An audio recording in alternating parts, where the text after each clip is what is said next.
এটি হলো মায়ের মন্দির। মায়ের মন্দিরের উপরে একটি বড় রত্ন আছে এবং তার চারদিকে চারটি রত্ন এবং এদিকেও কিছু রত্ন দিয়ে সাজানো আছে। দেখতে কিন্তু অপূর্ব সুন্দর লাগছে। তবে অবশ্যই মাথায় রাখবেন, দোকানের মিষ্টি ফুল আর গোটা ফল এই দিয়েই আপনাদের এখানে পুজো দিতে হবে। কাটা ফল দিয়ে এখানে পুজো দিতে পারবেন না। এখান থেকে আপনারা পুরো মন্দিরটা দেখতে পাচ্ছেন। ওটা হলো মূল মন্দির আর তার সামনে এটি হলো নাট মন্দির। এবং এখানে কিন্তু শুধু মায়ের মন্দির নয়, মায়ের মন্দির ছাড়াও আরো অনেকগুলো মন্দির আছে। আমি সবগুলো মন্দির আপনাদেরকে ঘুরে দেখাবো। দিন মায়ের আমিষ ভোগ দেওয়া হয়, অর্থাৎ অমাবস্যার দিন। নমস্কার বন্ধুরা, কেমন আছেন? আশা করি সকলেই ভালো আছেন। ট্যুর বাকেটে আপনাদের সবাইকে স্বাগত। আমি অনুপ নিয়ে চলে এসেছি নতুন আরেকটি ভিডিও। আজকে আমি চলে এসেছি কামাখ্যা মন্দিরে। না, আসামে নয়। কামাখ্যা মন্দির বলতেই আমাদের মাথায় আসে কিন্তু সেই আসামের কামরূপ কামাখ্যার কথা। কিন্তু সেই কামরূপ কামাখ্যায় যেতে অনেকটাই সময় লাগে এবং অনেকটাই প্ল্যান করে তারপরে যেতে হয়। আপনার সকালে উঠে মন চাইলো আমি কামাখ্যা মন্দিরে যাব, আপনি কিন্তু যেতে পারবেন না। প্রপার প্ল্যান না করে সেখানে যাওয়া যায় না। কিন্তু এখন সেই সমস্যারও সমাধান হয়ে গেছে। আপনার যদি সকালে উঠে মনে হয় আমি কামাখ্যা মায়ের দর্শন করব, আপনি দিনের দিন কামাখ্যা মায়ের দর্শন করে বাড়ি ফিরে আসতে পারবেন। তো এই কামাখ্যা মন্দিরটি কোথায় এবং এখানে আপনারা কিভাবে আসতে পারেন এবং এখানে যদি পুজো দিতে চান সেটা কিভাবে দিতে পারেন, এবং এখানে কিন্তু দুপুরের ভোগ প্রসাদের ব্যবস্থা আছে। আপনি যদি চান এখানে দুপুরের ভোগ প্রসাদ গ্রহণ করবেন, সেটিও খুব স্বল্প মূল্যে গ্রহণ করতে পারবেন। তো আজকের এই ভিডিওটিতে এর যাবতীয় তথ্য আমি আপনার সঙ্গে শেয়ার করব। ফলে ভিডিওটি স্কিপ না করে সম্পূর্ণটাই দেখার অনুরোধ রইল। আর যারা ফার্স্ট টাইম আমার ভিডিও দেখছেন তাদেরকে রিকোয়েস্ট করব, প্লিজ চ্যানেলটি সাবস্ক্রাইব করে নেবেন। ভিডিও নিচে যে রেড সাবস্ক্রাইব বাটনটি আছে সেটি প্রেস করে পাশের নোটিফিকেশন বেলটি অবশ্যই অন করে দেবেন। তাহলে আমার সকল ভিডিওর আপডেট সবার আগে পৌঁছে যাবে আপনার কাছে। চলুন তাহলে শুরু করা যাক আজকের ভিডিও। তো আপনারা এখানে ট্রেনে করেও আসতে পারেন, বাসে করেও আসতে পারেন। আজ আমি চলে এসেছি ট্রেনে করে। যদি আপনারা ট্রেনে করে আসেন তাহলে আপনাদেরকে নামতে হবে বারাসাতে, বারাসাত জংশন। বারাসাত জংশনে নামলে আপনাকে 3 নম্বর বা 4 নম্বর প্ল্যাটফর্মে নামাবে, অর্থাৎ ওই দিকে নামাবে। আপনারা ওভারব্রিজ পার করে চলে আসবেন 1 নম্বর প্ল্যাটফর্মে। আমি এখন আছি 1 নম্বর প্ল্যাটফর্ম। 1 নম্বর প্ল্যাটফর্ম দিয়ে টিকিট কাউন্টার দিয়ে আপনাদেরকে বাইরে বেরোতে হবে, তাহলে আপনারা টোটো পেয়ে যাবেন। এটা হচ্ছে বারাসাতের টিকিট কাউন্টার। এই টিকিট কাউন্টারের ভিতর থেকে আপনাদেরকে বাইরে আসতে হবে। এখান থেকে বাইরে এলেই আপনার এখানে টোটো স্ট্যান্ড দেখতে পাবেন। এটা হলো টোটো স্ট্যান্ড। এখান থেকে টোটো ধরে আমাদেরকে এখন যেতে হবে চাপাডালির মোড়। তো চলুন এবার টোটো ধরে নিই, চাপাডালির মোড়ে গিয়ে বাকি আপডেট আপনাদেরকে দিচ্ছি। তো আমি এখন পৌঁছে গেছি চাপাডালি মোড়ে। এটি হলো চাপাডালি মোড়। এখানে এসে আপনারা দুটো রাস্তা দেখতে পাবেন।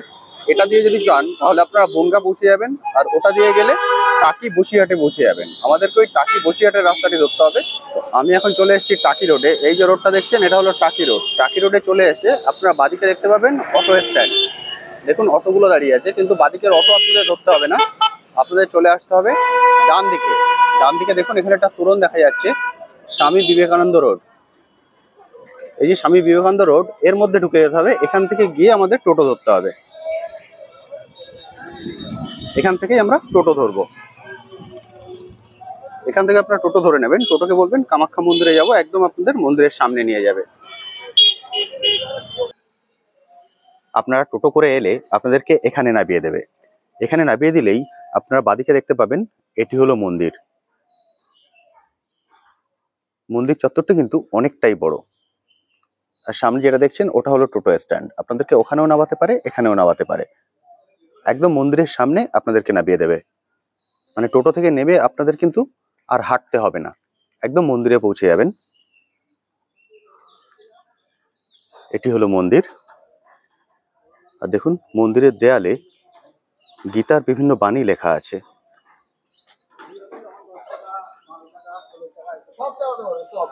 এটি হলো মন্দিরের দেয়াল। আর মন্দিরের দেয়ালে আপনারা এরকম গীতার বাণী দেখতে পাবেন। মন্দিরে ঢোকার জন্য এখানে একটা গেট আছে, তবে এটা পাশের গেট। মেন গেটটা সামনের দিকে। তো চলুন এখন মেন গেটের দিকে চলে যাব।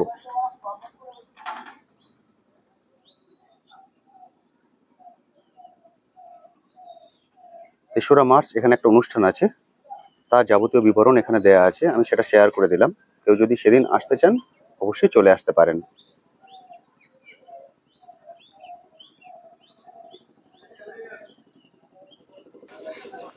এখান থেকে আপনারা পুরো মন্দিরটা দেখতে পাচ্ছেন। ওটা হলো মূল মন্দির আর তার সামনে এটি হলো নাট মন্দির। এই পুরোটাই হলো মন্দির চত্বর। মন্দির চত্বরটা কিন্তু অনেকটাই বড়। আর এদিকটাই হলো মেন গেট। আর এখানেই আপনাকে টোটো করে নামিয়ে দেবে। এটা হলো টোটো স্ট্যান্ড। অর্থাৎ এখান থেকে ফেরার সময়ও মন্দির থেকে বেরিয়েই আপনি টোটো পেয়ে যাবেন।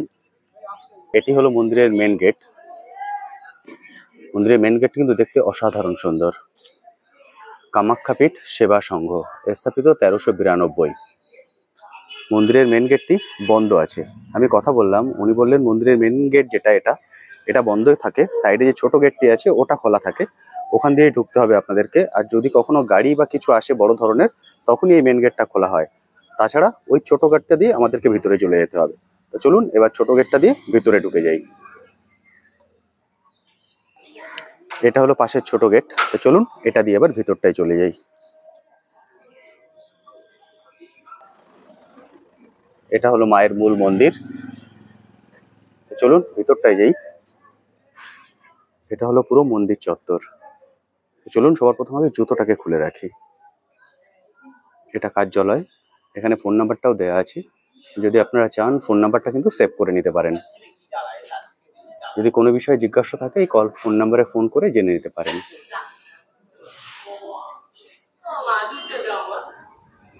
তো চলুন এবার জুতোটা সাইডে রেখে দিই।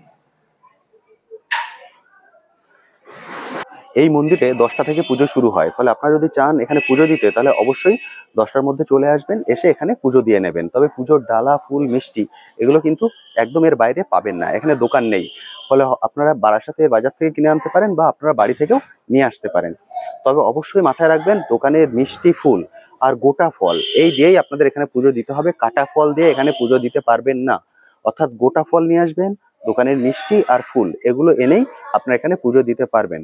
বাড়ির তৈরি কোনো মিষ্টি বা নাড়ু, পিঠে এগুলো নিয়ে আসবেন না, এখন এগুলো দিয়ে কিন্তু এখানে পুজো হবে না। আর যদি আপনারা চান মাকে বস্ত্র দিতে তাহলে আপনারা বস্ত্র দিতে পারেন, অর্থাৎ কাপড় দিতে পারেন। তবে মাকে কিন্তু পরানো হয় শুধুমাত্র বেনারসি শাড়ি। ফলে আপনারা যদি চান যে আপনি যেটা দেবেন সেটা মাকে পরানো হোক, তাহলে অবশ্যই বেনারসি শাড়ি আপনাকে নিয়ে আসতে হবে। এবং যেটা আপনি আনবেন সেটা কিন্তু সেদিনই পরানো হবে এমন নয়, আপনাকে ডেট দিয়ে দেওয়া হবে যে কোন ডেটে এলে আপনার শাড়িটি পরানো হবে। কারণ প্রচুর মানুষ শাড়ি দেন, সেই হিসাবে ওনারা ডেটটা সেট করে আপনাকে দিয়ে দেবেন। অন্য শাড়িও আপনারা আনতে পারেন, সেটা দিয়ে মায়ের পুজো হবে, কিন্তু সেটা কিন্তু মাকে পরানো হবে না। মায়ের অন্নভোগ দেওয়া হয় 12টার সময়, আর অঞ্জলি শুরু হয় 11:30টায়।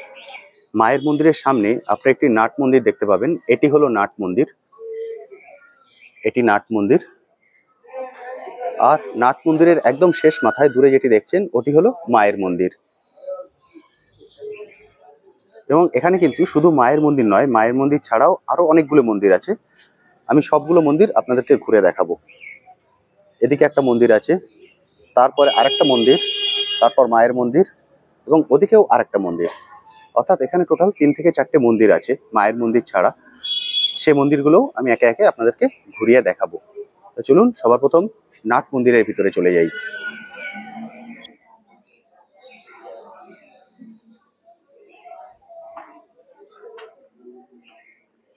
এখন আমি চলে এসেছি নাট মন্দিরের ভিতরে। নাট মন্দিরের ভিতরের দেয়ালে বিভিন্ন শক্তিপীঠের ছবি আপনারা দেখতে পাবেন। দেখুন ছবি আকারে মায়ের যে বিভিন্ন শক্তিপীঠ তার ছবিগুলো এখানে রাখা আছে। এবং মায়ের পুজোর সময় যে নাম গান করা হয় সেটা এখান থেকে করা হয়, হারমোনিয়ামটা এখানে রাখা আছে। নাট মন্দিরটি অনেকটাই বড়, এবং পুরো নাট মন্দিরের দেয়ালে আপনারা এই শক্তিপীঠের ছবি দেখতে পাবেন।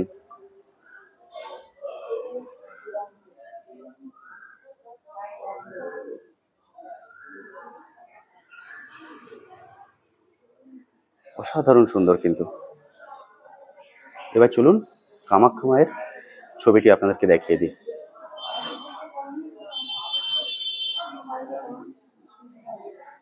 এটি হলো কামাখ্যা মায়ের ছবি।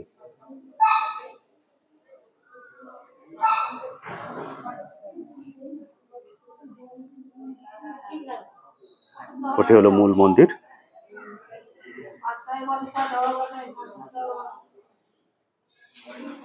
এবার চলুন এই পাশে যে মন্দিরগুলো আছে সেগুলো আপনাদেরকে একবার ঘুরিয়ে দেখাই। এটি হলো রাধাকৃষ্ণের মন্দির, এটিও দেখতে কিন্তু খুবই সুন্দর।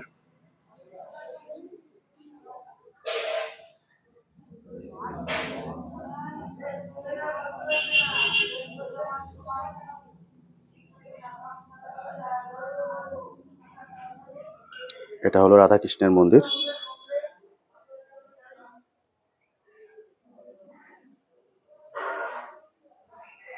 নিচে গোপাল আছেন।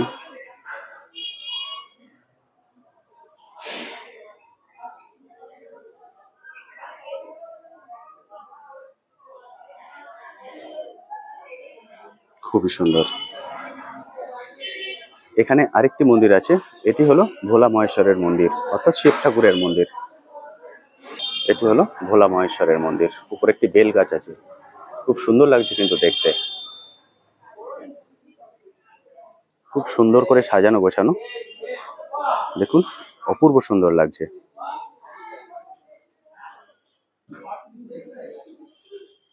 এটা হলো মন্দির। এরপরে আছে মায়ের মন্দির। আসবে না, এটা মায়ের মন্দির। মায়ের মন্দিরে ছবি তোলা যাবে না, অর্থাৎ ছবি আপনাদেরকে আমি নাট মন্দিরে দেখিয়ে দিয়েছি। এটি হলো মায়ের মন্দির। মায়ের মন্দিরের বিগ্রহের ছবি আপনারা ভিডিওতে দেখতে পাবেন না, আমি নাট মন্দিরে সেই ছবি আপনাদেরকে দেখিয়ে দিয়েছি। আপনারা চাইলে কিন্তু এখানে পুজো দিতে পারেন। আর ধূপ মোমবাতি যেটা দিতে হবে সেটা আপনাদেরকে এখানে দিতে হবে। যদি ধূপ মোমবাতি দিতে চান সেটি আপনাদেরকে এখানে দিতে হবে।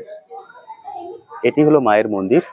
মায়ের মন্দিরের উপরে একটি বড় রত্ন আছে এবং তার চারদিকে চারটি রত্ন, এবং এদিকেও কিছু রত্ন দিয়ে সাজানো আছে। দেখতে কিন্তু অপূর্ব সুন্দর লাগছে। এটি হলো পুরো মায়ের মন্দির। তো আমার পিছনে যেটি দেখছেন এটি হলো মায়ের মূল মন্দির, কিন্তু মায়ের মূল মন্দিরের ভিতরের ছবি আমি আপনাদেরকে দেখাতে পারবো না, কারণ মায়ের বিগ্রহের ছবি তোলা নিষেধ আছে এখানে। মূল যে বিগ্রহ সেটা দেখতে আপনাদেরকে এখানে আসতে হবে, কারণ ছবিতে সেটা আপনারা দেখতে পাবেন না, মানে ক্যামেরায় আমি তুলতে পারবো না, তার পারমিশন নেই। আর এখন আমি ঠাকুরমশাইয়ের সঙ্গে কথা বলে নেবো, ওনার সঙ্গে কথা বললাম, উনি রাজি হয়েছেন কথা বলতে। মন্দির সম্পর্কে কিছু তথ্য আমি জেনে নেব, কিন্তু একটাই কন্ডিশন, উনি ক্যামেরায় ফেস দেখাতে পারবেন না, কারণ ওনার কিছু বিধিনিষেধ আছে। সেই জন্য আমি ক্যামেরাটি দূরে সেট করব, করে ওনার সঙ্গে কথা বলে নিয়ে মন্দিরের যাবতীয় তথ্য আমি আপনাদের সঙ্গে শেয়ার করব। তো চলুন এবার ঠাকুরমশাইয়ের সঙ্গে কথা বলে নিই। নমস্কার ঠাকুরমশাই। আচ্ছা, সবার প্রথম যেটা জেনে নেব, এই মন্দিরটা সম্পর্কে যদি বলেন যে মন্দিরটা কবে স্থাপিত হয়েছিল? 1392 বাংলা। 1392-তে স্থাপিত হয়েছিল। এখন 40 বছর চলছে, 39 ক্রস করে 40-এ পড়বে। আচ্ছা, আমাদের মন্দির 2রা বৈশাখ তৈরি হয়েছিল। আচ্ছা, প্রতিষ্ঠা হয়েছে 2রা বৈশাখ। প্রতি বছর 2রা বৈশাখ এখানে মেলা হয়। আচ্ছা, ওটাই সব থেকে বড় উৎসব। হ্যাঁ, বারাসাতে যেমন কালী পুজো বিখ্যাত, তেমনি কামাখ্যা মন্দিরের মেলাও বিখ্যাত।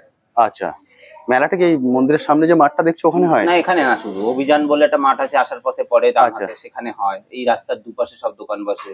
আচ্ছা, নাগরদোলা টোলা সব হয়। 2 তারিখ থেকে 10 তারিখ 8 দিন ধরে মেলা চলে। 8 দিন ধরে মেলা চলে। ওকে। আর প্রতিটা মন্দিরে যেমন একটা থাকে, মানে কোনো স্বপ্নাদেশ বা কিছু পেয়ে হয়, এটাও স্বপ্নাদিষ্ট মন্দির। স্বপ্নাদিষ্ট মন্দির। আচ্ছা, মা আদেশ করেছিলেন সেইজন? করেছিলেন একজনকে, যিনি আমাদের ট্রাস্টি বোর্ডে আছেন। আচ্ছা, মাধব ভট্টাচার্য ওনার নাম। উনি মন্দিরটা মন্দির প্রতিষ্ঠা করেছেন। ওইখানে 8টা ইট পেতে প্রথমে পুজো শুরু হয়েছিল। ওই গেট দিয়ে ঢুকেই ডান হাতে ওং লেখা একটা জায়গা আছে। আচ্ছা, দেখলে দেখবেন ওখানে প্রথম স্টার্ট হয়েছিল পুজো। তারপরে এখন আস্তে আস্তে এই মন্দির টন্দির হয়েছে, তারপরে পুজো অর্চনা হয়। আচ্ছা, এবার মন্দির খোলা বন্ধ হওয়ার টাইমটা একটু বলে দিন। ভোর 5টায় মন্দিরের গেট খুলে দেওয়া হয়। আচ্ছা, পূজা অর্চনা শুরু হয় আমাদের 10টা থেকে। 10টা থেকে? হ্যাঁ, 10টার মধ্যে পুজোও দিতে হয়। আচ্ছা, আর 8টায় মন্দিরের কাজকর্ম শুরু হয়। এই পুজো গোছানো, পরিষ্কার পরিচ্ছন্ন করা, এগুলো শুরু হয়। ভোগের কুপন আছে আমাদের। ভোগের কুপন সকালবেলা 10টার মধ্যে কাটতে হয়। 10টার মধ্যে? অর্থাৎ যারা এখানে ভোগ গ্রহণ করবেন তাদের 10টার মধ্যে এসে কুপন কাটতে। কুপনের মূল্য 35 টাকা, 55 টাকা বাটিতে পাওয়া যায়। আচ্ছা, থালায় নিতে হলে 101 টাকা। 101 টাকা। হ্যাঁ। আচ্ছা, আরেকটা যেটা হয়, যেহেতু শক্তিপীঠ, শক্তিপীঠে কি আমিষ না নিরামিষ? না, অমাবস্যার দিন সবার জন্য আমিষ। যারা 101 টাকার কুপন কাটবে তাদের জন্য, আর অন্যান্য দিন নিরামিষ। আচ্ছা, অন্যান্য দিন নিরামিষ। কিন্তু একটা ব্যাপার হচ্ছে যে 10টার মধ্যেই কাটতে হবে। 10টা বাজলে আর কুপন দেওয়া হবে না। আচ্ছা, মানে বারবার বলা হয়। আচ্ছা, এবার যদি কারো ধরুন অনেক দূর থেকে আসছে, দেরি হচ্ছে, সেক্ষেত্রে কি উনি ফোন করে? না, ফোন করে হবে না। ফোন করে হবে না, আমাদের 10টার মধ্যেই ঢুকতে হবে। আচ্ছা, প্রয়োজনে আগের দিন বিকেলে কাউকে দিয়ে কাটানো যেতে পারে। 4টা থেকে 7:30টার মধ্যে। আগের দিন বিকালে কাটা যেতে পারে। এরকম সময় আসলেন, এরকম সময় এসে আপনি কাটাতে পারেন। বুঝতে পেরেছি। আর মায়ের পুজো কটা থেকে শুরু হয়? মায়ের পুজো সকালে 10:30টায় শুরু হয়। আচ্ছা, মানুষ তো এখানে এসে পুজো দিতে পারে? হ্যাঁ, পুজো দিতে পারে। ফল টল মিষ্টি বাইরে থেকে নিয়ে আসতে হয়। আশেপাশে দোকান নেই। আশেপাশে দোকান নেই, মানে উনি বারাসাত থেকে যখন আসবেন তখন কিনে আনলেন? সামনে বাজার পড়ে, হ্যাঁ, বাজার থেকে আপনি সব নিয়ে আসতে পারেন। আচ্ছা, নিয়ে সেখানে পুজো দিতে পারেন। ফল কেটে দেওয়া যায় না, গোটা ফল দিয়ে পুজো দিতে হয়। আচ্ছা, বাড়ি থেকে বানানো নাড়ু, পিঠে টিঠে সব দিয়ে পুজো হয় না। আচ্ছা, এখানে ওই দোকানের মিষ্টি দেওয়া যেতে পারে। মানে শুধু মিষ্টি আর ফুল? ফুল ফল, আচ্ছা, গোটা ফল। আর এবং গোটা ফল। হ্যাঁ, ফল কেটে আনলে পুজো হবে। আচ্ছা, এবার এখানে বসে যদি কেউ ফল কেটে দিতে চায় তাদের আবার দীক্ষিত হতে হবে। আচ্ছা, মানে দীক্ষিত হতে হবে। অদীক্ষিত হলে তার হাতে পুজো দেওয়া যাবে। সে ফল কিনে এনে দিতে পারে কিন্তু কেটে দিতে পারবে না। বুঝতে পেরেছি। আর মাকে কি কাপড় বা কিছু দেয়া যেতে পারে? হ্যাঁ, কাপড়, আলতা, সিঁদুর, সে যার যার মনের ইচ্ছা সেগুলো দেয়া যেতে পারে। হ্যাঁ, বিশেষ তিথিতে বেনারসি টারসি পরানো হয়, বেনারসি দেয়। আচ্ছা, সেই বেনারসি পরানো, একমাত্র বেনারসিই পরানো হয়। আচ্ছা, মানে কেউ যদি কাপড় দেন তাহলে বেনারসি দিলে মাকে পরানো হয়, কিন্তু বেনারসিটা দিয়ে যেতে হবে। আমরা পরে ডেট জানিয়ে দেবো যে এই ডেটে পরানো হবে। বুঝতে পেরেছি। যেহেতু অনেকে দেন সেই হিসাবে আপনার ডেটটি, এবং অন্য শাড়ি দিলে সেটা পুজো হবে কিন্তু সেটা পরানো হবে। এখানে কিন্তু দুপুরের ভোগ প্রসাদেরও ব্যবস্থা আছে। আপনারা যদি চান দুপুরের ভোগ প্রসাদের কুপন এখান থেকে কালেক্ট করে নিতে পারেন, কিন্তু সেটা 10টার মধ্যে কালেক্ট করে নিতে হবে। 10টার মধ্যে যদি আপনারা কুপন কালেক্ট করে নিতে পারেন তাহলে আপনারা এখানে দুপুরে ভোগ প্রসাদ গ্রহণ করতে পারবেন। আর কুপনটা কালেক্ট করতে হবে আপনাদেরকে এই পিছনে যে অফিস ঘরটা দেখছেন এখান থেকে 10টার মধ্যে। কুপন কিন্তু ফোনে আপনারা কালেক্ট করতে পারবেন না, অর্থাৎ আপনারা যদি চান 10টার মধ্যে আসতে পারছেন না তাহলে আগের দিন বিকালেও কিন্তু কুপনটা কেটে নিতে পারেন। মায়ের মূল মন্দিরের পাশে ওখানে অন্নভোগের ঘর আছে। এটি হলো অন্নভোগের ঘর, এখানেই রান্না বান্না করা হয়।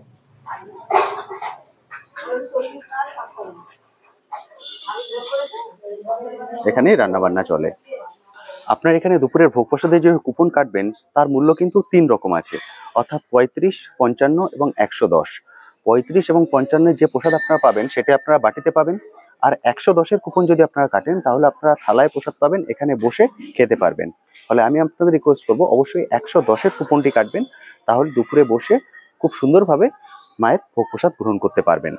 আরেকটি কথা আপনাদেরকে বলে দিই, যদি আপনাদের সময় সুযোগ হয় তাহলে অবশ্যই আমাবস্যার দিনে আসবেন, কারণ আমাবস্যার দিন মায়ের আমিষ ভোগ দেওয়া হয়, অর্থাৎ আমাবস্যার দিন মাছ দিয়ে মায়ের ভোগ দেওয়া হয়, অর্থাৎ সেদিন কিন্তু আপনারা প্রসাদেও মাছ পাবেন। ফলে যদি সম্ভব হয় তাহলে অবশ্যই আমাবস্যার দিন আসুন, আমাবস্যার দিন বিশেষ পুজো দেখুন, পুজো দেখে এখানে দুপুরের ভোগ প্রসাদ গ্রহণ করুন, আমিষ ভোগ প্রসাদ মাছ দিয়ে।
তো বন্ধুরা, আজকের ভিডিওটি আমি এখানেই শেষ করছি। কেমন লাগলো আজকের ভিডিওটি অবশ্যই ভিডিওর কমেন্ট সেকশনে লিখে জানাতে ভুলবেন না। আর এই বিষয়ে যদি আপনার কিছু কোশ্চেন থাকে সেটাও লিখে জানাতে পারেন, আমি আমার সাধ্যমতো উত্তর দেওয়ার চেষ্টা করব। তবে আমি আপনাদের রিকোয়েস্ট করব একদিন সময় সুযোগ করে অবশ্যই চলে আসুন, এসে ঘুরে যান, কথা দিচ্ছি ভালো লাগবে। আজ তবে আসি, আবার আপনার সঙ্গে দেখা হবে নতুন আরেকটি ভিডিও নিয়ে, নতুন একটি জায়গায়। ভালো থাকবেন।